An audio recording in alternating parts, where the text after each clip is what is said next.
श्री गुरुभ्यो नमः।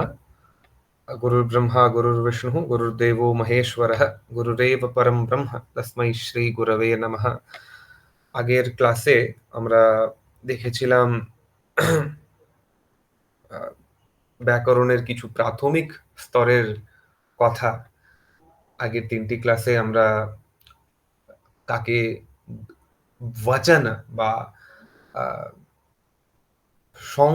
সংখ্যা দিয়ে শব্দের কি কি পার্থক্য আসতে পারে কোনো মূল শব্দের, ধাতুরূপ তার কিছু কথা দেখেছি। কিছু সর্বনামের প্রসঙ্গ এসেছিল, যেখানে আমরা সর্বনাম বা প্রোনাউনের বিষয়ে কিছু কথা বলেছি, কি কি প্রয়োগ হতে পারে, তার কিছু বিবর্তন হয় লিঙ্গানুসারী, পুংলিঙ্গ বা স্ত্রীলিঙ্গ বা নপুংসকলিঙ্গে তার একটি পার্থক্য দেখা যায় সেখানে। যেমন যদি সাহা বলি তো সেটা স্ত্রীলিঙ্গে হয়ে যাবে সা, আর সেইভাবেই এশাহ হয়ে যাবে এশা। এই পার্থক্যগুলি সেখানে এসেছে। আমরা কিছুটা হলেও সংস্কৃত ভারতীর প্রবেশ পরীক্ষার প্রথম পাঠ লেসন 1 সেটা কিন্তু দেখে নিয়েছি। কিছু অন্য প্রসঙ্গ আছে সেই পাঠে, সেগুলো আজকে আমরা দেখব। সেগুলো দেখবার পরে আমরা কিছু আলোচনা করব এবং একটি প্রশ্নোত্তরই আছে তার সঙ্গে যুক্ত, যেটার মাধ্যমে আমরা এই প্রাথমিক স্তরের যে কিছু জ্ঞান আমরা পেলাম তার কিছু প্রয়োগ করে দেখব। আমরা দেখেছি শব্দরূপাহা, আমরা দেখেছি ধাতুরূপাহা, আমরা দেখেছি কিছু অব্যয়া শব্দরূপ চলে না কোনো, যার কোনো শব্দের মূল শব্দের থেকে কোনো অন্য কোনো কিছু তৈরি হচ্ছে না।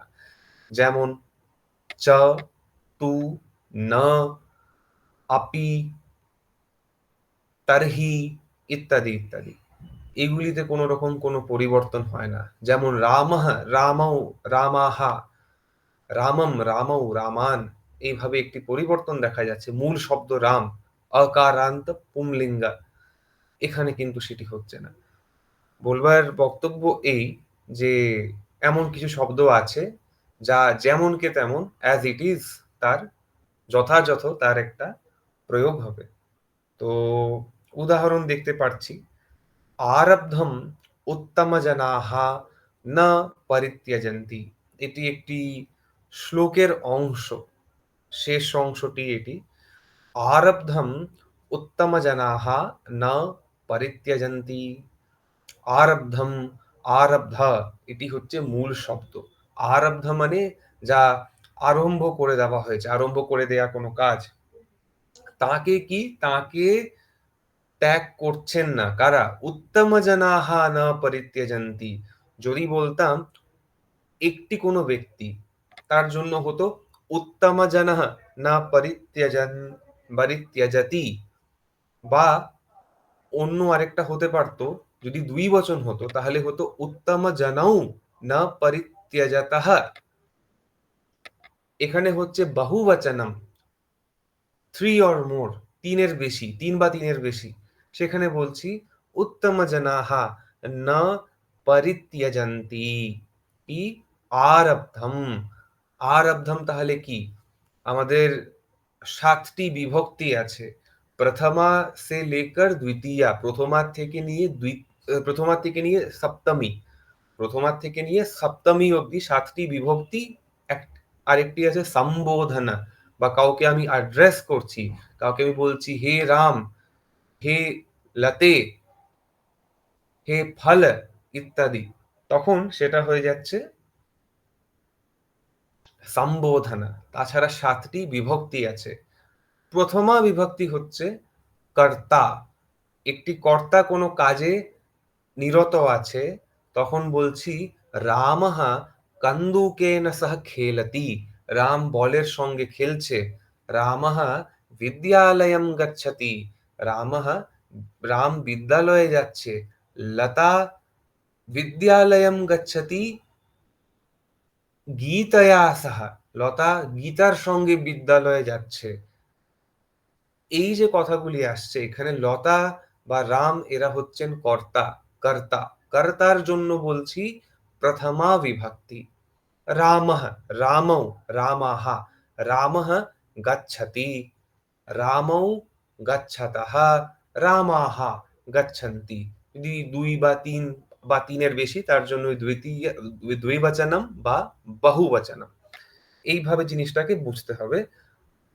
না এখানে হচ্ছে অব্যয়পদা, পরিত্যজন্তি হচ্ছে ধাতুরূপ, পরিত্যজন্তি ধাতু হচ্ছে ত্যজ, ত্যজ।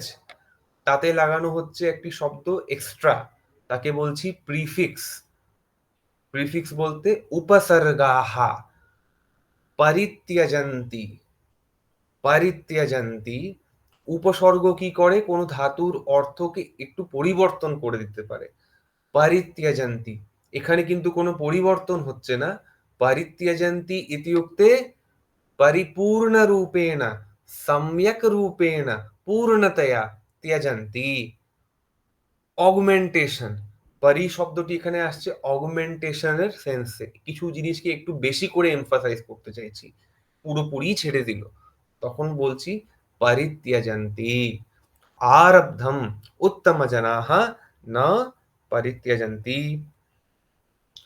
শ্লোক হচ্ছে এটি ভর্তৃহরির নীতি শতকমের। ভর্তৃহরি, ভর্তৃহরি মুনিনা কৃতম নীতি শতকম।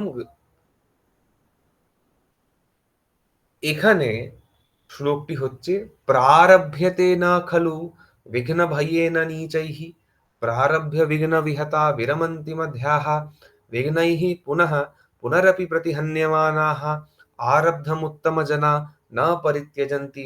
অর্থাৎ এখানে একটি জিনিস বুঝে রাখার প্রয়োজন। সাধারণ কোনো বাক্য এবং তার অর্থ বুঝতে হলে সেখানে খুব বেশি কিছু আলাদা করতে হয় না। তার কারণ সেখানে যে শব্দগুলো যেই সিকোয়েন্সে প্রয়োগ করা আছে, তাতে কোনো রকম কোনো ছন্দবদ্ধতার নিয়ম মানতে হবে এমনটা নয়। এবং কবিতার সঙ্গে কিছু বাধ্যতামূলক নিয়ম আছে সংস্কৃতে। সেই নিয়মগুলো মানতে হলে শব্দগুলোকে একটু হেরফের করতে হয়। কিছু চমৎকার আনতে হয় শব্দের মধ্যে, কিছু স্বতন্ত্র প্রয়োগও করতে হতে পারে। সেখানে অর্থ করাটা একটু কঠিন হয়। এবং শ্লোকের যখন অর্থ করব, তখন এটাও হতে পারে যে শ্লোকের অর্থ করবার সময় আমাকে শব্দগুলোর ক্রমকে একটু পাল্টে নিতে হবে, যাতে শ্লোকটি আমার জন্য অর্থবহ হতে পারে। তো সেটা কিভাবে করব? প্রারভ্যতে না খলু বিঘ্ন ভয়েন নীচৈঃ, নীচৈঃ বিঘ্ন ভয়েন নীচৈঃ আরম্ভম না প্রারভ্যতে খলু। খলু শব্দটি হচ্ছে নিশ্চিত রূপে কি? বিঘ্ন ভয়ে না, বিঘ্নের ভয়ের দ্বারা বা বিঘ্নের ভয়ে আক্রান্ত হয়ে যারা নীচ প্রকৃতির ব্যক্তি, তারা কোনো কাজ নিশ্চিত রূপে আরম্ভ করেন না। যেই ক্রমে ছিল শব্দগুলো সেই ক্রমে কিন্তু বললাম না। বিঘ্ন ভয়েনা নীচৈঃ আরব্ধম, এই শব্দটি এখানে সাপ্লাই করতে হবে। আরব্ধম না প্রারভ্যতে, प्रारभ्य विघ्न विहता विरमन्ति मध्याः, मध्याः विघ्न विहताः प्रारभ्य आरब्धम प्रारभ्य विरमन्ति। মধ্যম শ্রেণীর ব্যক্তি আরম্ভ করা কাজকে মাঝে মাঝেই ছেড়ে দেন। বিঘ্নৈঃ পুনঃ পুনরপি প্রতিহন্যমানাঃ, বারে বারে ডিস্টার্বড হয়ে কাজে তাদের বাধা আসছে এমন উত্তম জন আরব্ধম না পরিত্যজন্তি। তো এখানে শব্দের ক্রমটিকে একটু পাল্টে দিতে হলো, যাতে যাতে আমি অর্থটা পেতে পারি। আরেকটা জিনিস, আরব্ধম শব্দটি তো একবারই এসেছে, তাহলে কি হলো? তাহলে আমাকে প্রসঙ্গটি বুঝে নিয়ে আরব্ধম শব্দের আনুবৃত্তি করতে হলো। আনুবৃত্তি অর্থে রেপিটিশন। আমাকে এই শব্দটি অন্যান্য জায়গায় প্রয়োগ করতে হলো। আমাকে বুঝতে হবে এখানে এই শ্লোকের মধ্যে তুলনা করা হচ্ছে উত্তম শ্রেণীর ব্যক্তির নীচ এবং মধ্যম শ্রেণীর ব্যক্তির সঙ্গে। তুলনা করার জন্য একটি এমন জিনিস চাই যাকে আশ্রয় করে আমি এই তুলনাটা করতে পারি। সেই জিনিসটি কি? আরব্ধ কার্যম, আরব্ধ কার্যম। একটি আরম্ভ করা কাজ। এই কাজটিকে আমি আ একটা রেফারেন্স পয়েন্ট হিসাবে নেব এবং তা দিয়ে আমি তুলনা করব।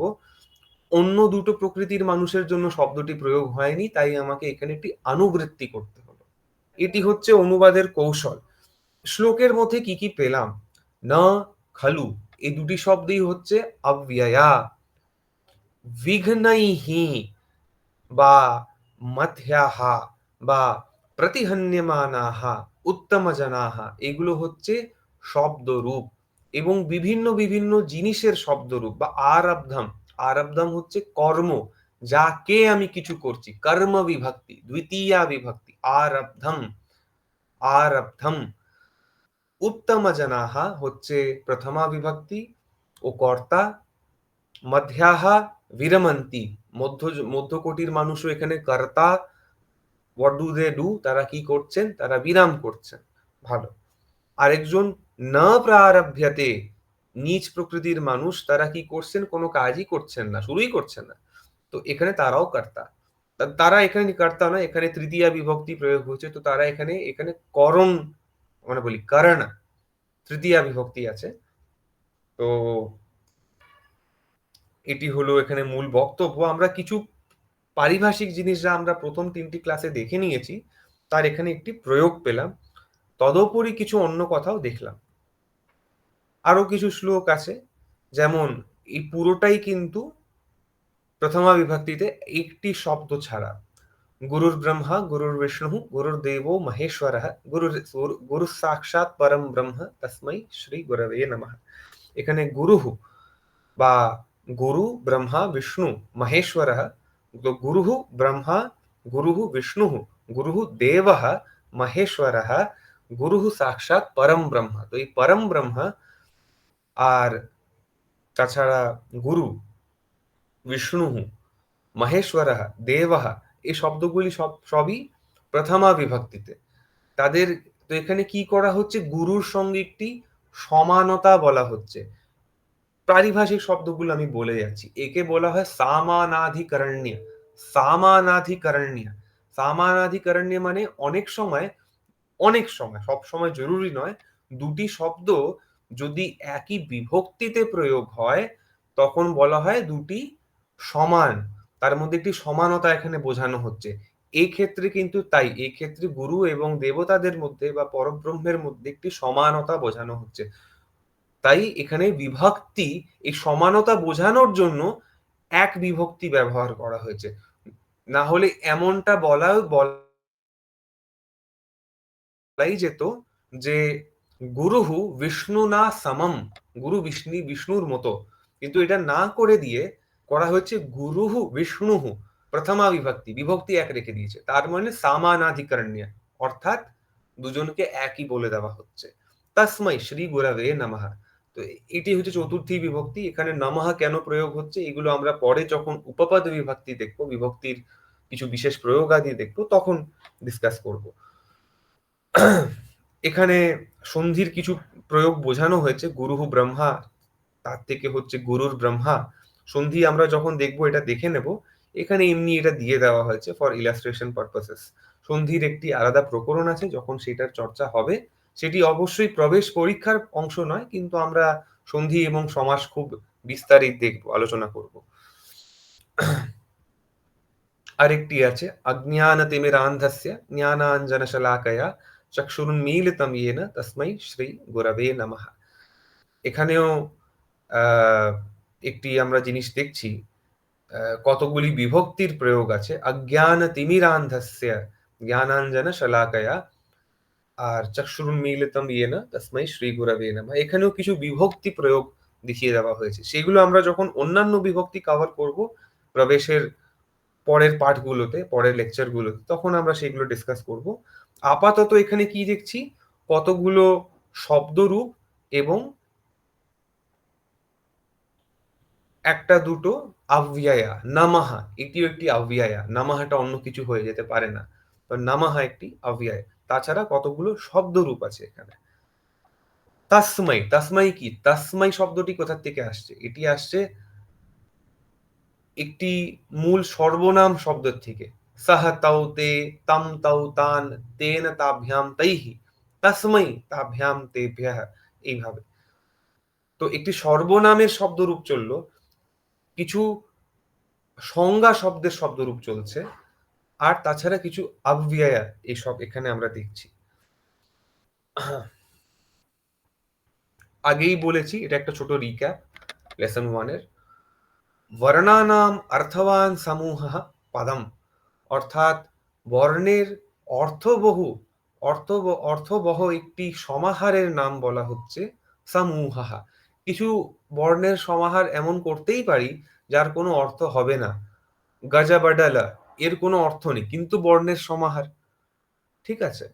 তো এবং এই অর্থটি কোথার থেকে আসছে? লৌকিক প্রয়োগ থেকে আসে, ব্যাকরণ থেকে আসে। দুইভাবে একটি শব্দের অর্থ হতে পারে। একটি হচ্ছে যৌগিক, একটি হচ্ছে রূঢ়। এইভাবে দুটি শব্দের অর্থ। তাছাড়া অন্যান্য ভাবেও একটি শব্দের অর্থ করা যায়, কিন্তু আপাতত এগুলো জেনে রাখা দরকার। রূঢ় মানে কি হচ্ছে? In popular use, in popular use. আরেকটি হচ্ছে ব্যাকরণ থেকে একটি শব্দের অর্থ ডেরাইভ করতে পারি। যেমন যদি বলি রামানুজাহ, রামাস্য অনুজাহ, রামানুজাহ, তখন এই শব্দের অর্থ কি? এই শব্দের অর্থ আমাকে কাউকে বলে দিতে হলো না, আমি নিজেই এটা সমাস থেকে, সমাসের জ্ঞান থেকে করে নিতে পারলাম। রামের অনুজ, রামানুজ, এইভাবে। তো আরেকটি হতে পারে কিছু শব্দ এমন যার কোনো রূঢ় অর্থ আছে। যেমন আমরা যদি এখন বলি যে ৫ মাথা মরে যাও, ৫ মাথা মরে যাও। তো ৫ মাথা মোর, সেই জিনিসটা কি? এটা কোনো ব্যাকরণের বা কোনো অভিধানে পাওয়া যাবে না। কিন্তু পপুলার ইউসেজ হচ্ছে শ্যামবাজারে একটি ৫ মাথা মোড় আছে, সেখানে যেতে হবে, এইটা। এটা কি? Popular usage. সেখান থেকে একটি শব্দ তৈরি হচ্ছে। তো তাছাড়া আছে নামপদম, যাকে বলা হচ্ছে নাউন্স। এদের এই নাউন্সের শব্দরূপ কিভাবে চলে, এবং প্রোনাউন্সেরও তাই শব্দরূপ চলে, তার জন্য কতগুলো প্রত্যয় বা সাফিক্সেস আছে যেগুলো প্রয়োগ করতে হয়। সেই সাফিক্স গুলো, তার মধ্যে প্রথম শব্দটি হচ্ছে সুপ, এবং যেহেতু প্রথম শব্দটি সুপ, তাই সেখান থেকে হলো সুপ আন্তা, সুবান্তা। এই সুবান্তা মানে সুপ ইত্যাদি যতগুলো প্রত্যয় আছে, যখন কোনো মূল শব্দের পেছনে তাদেরকে জুড়ে দেওয়া হয়, তাতে শব্দের রূপ পরিবর্তন হয়, শব্দরূপ চলে।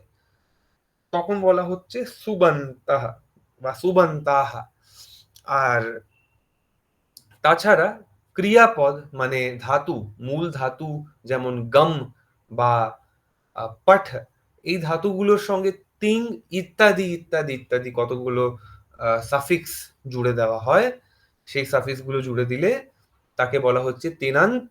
আর তার জন্য বলবো যে সেখান থেকে ধাতুর কতগুলি ধাতুর রূপ চলবে, এবং সেই ধাতু রূপের একটি ব্যাপার আছে। ধাতু রূপ এবং তার সঙ্গে যুক্ত আছে কিছু টেন্সেস। এখন অব্দি যা দেখেছি, পঠাতি, গচ্ছতি, খাদতি, পততি ইত্যাদি, এগুলো সব হচ্ছে লট লকার, মানে প্রেজেন্ট টেন্স। তাছাড়া আরো ৯টি লকার আছে আমাদের সংস্কৃত ব্যাকরণে। তার মধ্যে একটি লকার এমন যার প্রয়োগ শুধু বেদেই দেখা যায়, তাছাড়া লৌকিক প্রয়োগ সংস্কৃতের যা আছে পুরাণাদিতে বা অন্যান্য জায়গায়, সেখানে সেইভাবে তার প্রয়োগ দেখা যায় না। এরকম একটি লাকার আছে। কিন্তু খেয়াল রাখার বিষয় যে লাকার বলতে যেটা আমরা বুঝছি তা হচ্ছে টেন্স। তাছাড়া যখন কাউকে আমি অর্ডার করছি বা যখন কাউকে আমি কোনো বিধি বলছি, যেমন আমি যদি বলি ইয়াজেতা স্বর্গাকামহা, স্বর্গকামী ব্যক্তি যজ্ঞ করুক, এখানে এটিতে বিধি হলো, এটি প্রসেস বললাম, ফলাভিসন্ধি যুক্ত ব্যক্তির জন্য। তার কিছু ফল কামনা আছে, তার জন্য তাকে কিছু কর্ম করতে হবে, কিছু বিধি বলে দিলাম। বিধি লিঙ্গ আছে, বিধি লিঙ্গ, সেখানে কিছু বিধি, কিছু প্রসেস বলে দেওয়া হলো। সেই প্রসেস, সেই বিধি যার জন্য বিধেয়, তার জন্য এই লাকারটি প্রয়োগ হয়। পঠেত, গচ্ছেত ইত্যাদি ইত্যাদি। তো সেটি একটি কথা। এখানে কিছু অভ্যাস দেওয়া আছে। ছাত্রঃ পঠতি, বালঃ ধাবতি, পুত্রঃ পশ্যতি, অয়ং গচ্ছতি, বৃক্ষঃ ফলতি ইত্যাদি, ইত্যাদি। তো এগুলো সবই বর্তমান কাল বা লট লকার। লট লকার। তাও কি চলছে? তাও চলছে প্রথমা বিভক্তি। আর সংস্কৃতের প্রথমা বিভক্তি হচ্ছে আমাদের ইংরেজির থার্ড পারসন। কোন অপর কোনো ব্যক্তির কথা এখানে হচ্ছে। আমি আমার কথা বলছি না, আমি তোমার কথা বলছি না, আমি তৃতীয় কোনো ব্যক্তির কথা বলছি। ছাত্রঃ পঠাতি, এই ছাত্রটা আমিও নই, তুমিও নও। তাহলে ছাত্রঃ পঠাতি কোনো তৃতীয় ব্যক্তিকে এখানে ইঙ্গিত করছে। ছাত্রঃ পঠতি, বালঃ ধাবতি, পুত্রঃ পশ্যতি, বৃক্ষঃ ফলতি। এইভাবে কথাগুলো আসছে। তো তাছাড়া আছে বালিকা হাসতি, অগ্রজা নমতি, ইয়ম বহতি। এগুলো সব স্ত্রীলিঙ্গের প্রথম পুরুষः একবচন।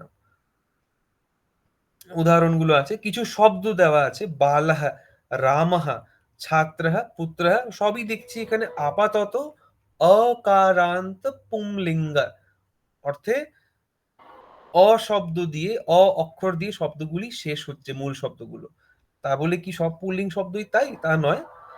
কিছু শব্দ এখানে যা প্রাথমিক প্রয়োগের জন্য আমরা এইভাবে বলেছি। আচ্ছা, প্রথমা বিভক্তি কি কি তা দিয়ে কি বুঝতে হবে? তা দিয়ে বুঝতে হবে কর্তারম দ্যোতয়িতুম। দ্যাট ইন্ডিকেটস, দিস লকারা ইন্ডিকেটস দ্য কর্তা।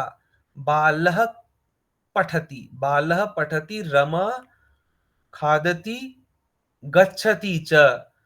যখন এরকম কোনো কথা বলছি তখন রামা বা তখন বালাহ বা বালাকাহ বা ফলম শব্দগুলো কর্তাকে রিপ্রেজেন্ট করছে, তারা কর্মের কর্তা।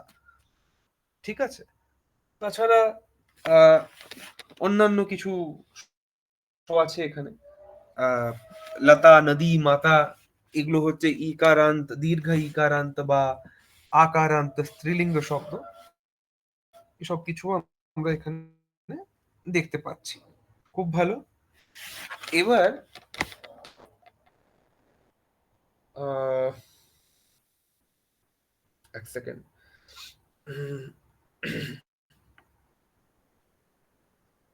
হুম। এবার এটা, এই জিনিস কিছুটা হলেও আমরা আগের ক্লাসে পরিচয় পেয়েছি। লট লকার বর্তমান কাল, অবশ্যই প্রেজেন্ট টেন্স, প্রথম পুরুষ একবচনম। These are the key takeaways from the Prathama Patha of Samskrita Bharati Pravesha syllabus.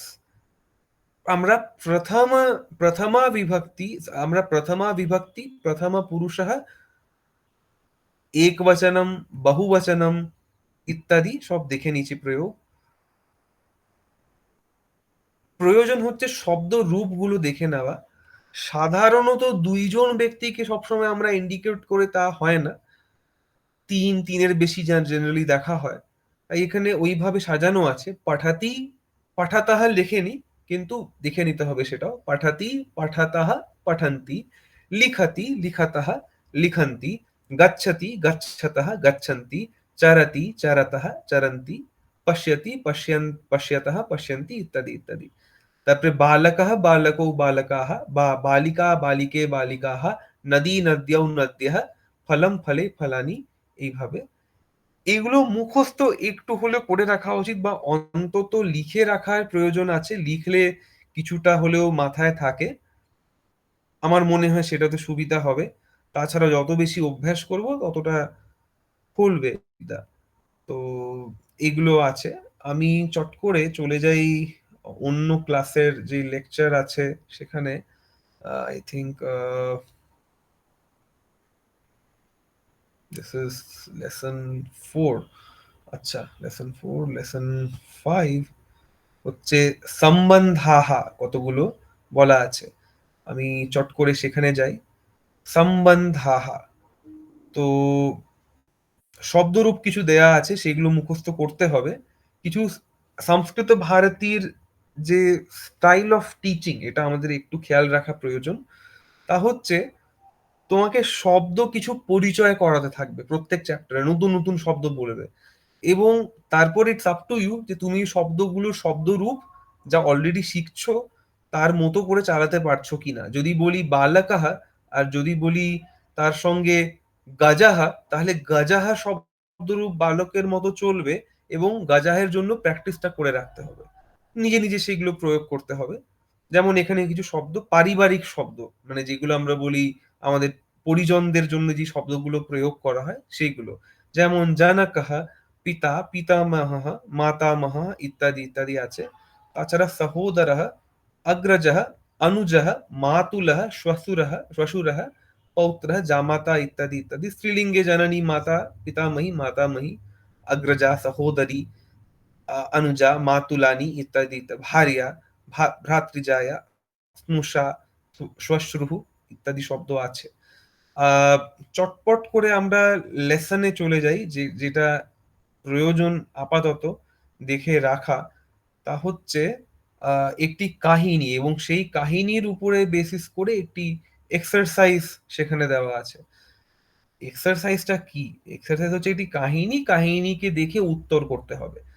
কাহিনীর টেকঅ্যাওয়েজ গুলো একই। প্রথমা বিভক্তি, একবচন, দ্বিবচন, বহুবচন, লট লকার, মানে কর্তা, কর্তার সঙ্গে যুক্ত কিছু ক্রিয়াপদ থাকবে, আর থাকবে সেই ক্রিয়াপদ বর্তমান কালের জন্য, এবং সেই কর্তা একজন, দুইজন বা তিনের বেশি হতে পারে। এই যে টেকঅ্যাওয়েজ গুলো ছিল তাকেই প্রয়োগ করা হচ্ছে। কাহিনীটা পড়ে দিই, প্রশ্নে আসবো তারপরে। কাশী নগরে একः পণ্ডিতः वसति, पंडित समीपम एकः शिष्यः आगच्छति, शिष्यः वदति आचार्य विद्याभ्यासार्थम अहम आगतः। কাশীনগরে একজন পণ্ডিত থাকেন, পণ্ডিতের কাছে একः শিষ্যः, সংখ্যাবাচক শব্দ একः, এবং দেখো শব্দটা কিন্তু যদি হতো শিষ্যা তাহলে বলতাম একা শিষ্যা, তখন এটি বিশেষণের মতো প্রয়োগ হতো, একজন শিষ্য।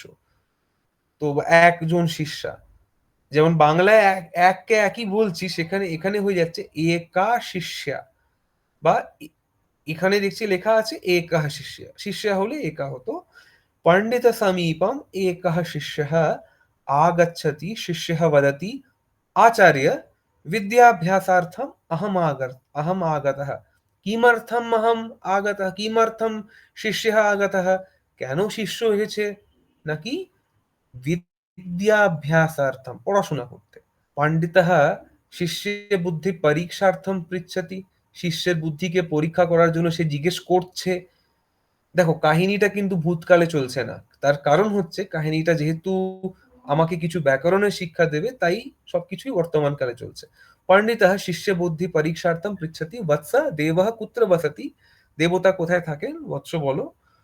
শিষ্যः বদতি গুরু, হে গুরুদেব, দেবः কুত্র নাস্তি, দেবতা কোথায় থাকেন না। কৃপয়া ভবান এব সমাধানম বদতু, আপনি এর সমাধান বলুন। আমাদের যেমন বাংলায় বা হিন্দিতে আপনি আছে, তেমনই সংস্কৃতে ভবান একটি শব্দ আছে। ভবান, ভবন্তৌ, ভবন্তঃ, বা স্ত্রীলিঙ্গের জন্য ভবতি, ভবতঃ, ভবতঃ, ভবন্তঃ, এরকম একটি চলে। তো সন্তুষ্টः গুরুः वदति देवः सर्वत्र अस्ति, देवः सर्वव्यापी, त्वं बुद्धिमान अतः विद्याभ्यासार्थम अत्रैव बस। তো দেবতা সব জায়গায় আছেন, সর্বব্যাপী, তুমি বুদ্ধিমান, অতএব বিদ্যা লাভার্থে তুমি এখানেই থাকো বাসা। এটার জন্য একটি প্রশ্নোত্তর আছে। প্রশ্নোত্তরটি কি? শিষ্যः किमर्थम, शिष्यः किमर्थम पंडित समीपम आगच्छति विद्याभ्यासार्थम, पंडितः किमर्थम प्रश्नं पृच्छति शिष्य बुद्धि परीक्षार्थम, पंडितः कं प्रश्नं पृच्छति शिष्यं, देवः कुत्र अस्ति सर्वत्र, पंडितः कुत्र वसति काशी नगरे, पंडित समीपम कः आगच्छति शिष्यः, कः सर्वव्यापी देवः सर्वव्यापी। এভাবে কতগুলো প্রশ্ন এখানে আছে। তো কি হলো, একটি কম্প্রিহেনশন বেসড এক্সারসাইজ যেটাকে পড়ে আমাকে কিছু উত্তর করতে হলো, তার মাধ্যমে আমার অনুবাদ প্র্যাকটিস হলো, তার মাধ্যমে আমি যা ব্যাকরণে শিখলাম তার প্র্যাকটিস হলো। এরকম কতগুলো অন্যান্য প্রশ্ন আছে যেগুলো আমাদেরকে দেখতে হবে। আমি ১ সেকেন্ড একটু কোথায় গেল? I don't see that here. ১ second আমি একটি বই শেয়ার করে দিচ্ছি এখানেই। চট করে আমার পক্ষে সেটা দেখানো সম্ভব হবে মনে হচ্ছে। কোথায় গেল? কপিল দেব দ্বিবেদী। হুম, ওকে। তো ১ সেকেন্ড। হুম। সো যেটি সবথেকে ভালো রিসোর্স আমাদের ব্যাকরণ লার্নিংস প্র্যাকটিস করবার জন্য, সেটি হলো প্রারম্ভিকা রচনানুবাদ কৌমুদী, কপিল দেব দ্বিবেদীর। এটি পিডিএফ আকারে অ্যাভেলেবল। তাছাড়া এমনি কিও পাওয়া যায় এখনো। এতটাই ভালো বই, এর বোধহয় মানে ২০-২৫টা বোধহয় রিপ্রিন্ট হয়ে গেছে, বা তারও বেশি হতে হবে। এটি হচ্ছে বই। কতগুলো শব্দরূপে সংগ্রহ করে দেওয়া আছে। রামহা, হরিহি, গুরুহু। যেমন আমরা এখন আপাতত দেখেছি আকারান্ত পুল্লিং এবং ইকারান্ত এবং আকারান্ত স্ত্রীলিং এবং একটি নপুংসকলিঙ্গ শব্দ দেখেছি ফলম। ঠিক আছে?